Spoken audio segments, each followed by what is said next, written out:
Kukholakala ukuthi iveni lishayise itekisi ebelithwele abafundi ngemuva laphuma emzileni laqhamuka amalangabi. Kushone umshayeli wetekisi kanye nabafundi abayi12 besikole samabanga aphansi iRocklands Primary. We lost 12 children. Now the difficulty is to really support the families.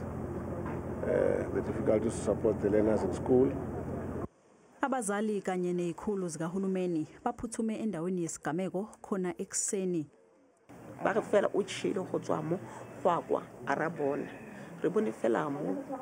Kodwa ke abanye abazali abakwazanga ukubona izingane zabo ngenxa yokuthi izidumbu zishe zangqonqa.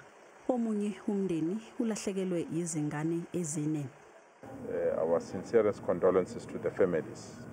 I've just been briefed by the MEC that one family has lost 4 children, which becomes extremely painful and unbearable. Ngokusho kwezikhulu zikahulumeni kuzothatha cishe amasonto amabili kuya kwamathathu ukuhlonza izidumbu zabafundi abashonile ngenxa yokusha. Umnyango wezemfundo eGauteng unxusa abazali ukuthi bahlole izimoto ezithutha abafundi ngaphambi kokuthi bagibeze izingane.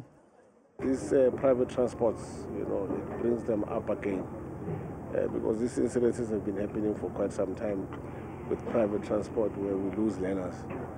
And I've always said to parents that really we need to really verify, check also the integrity or the condition rather of the vehicles that we put our kids in.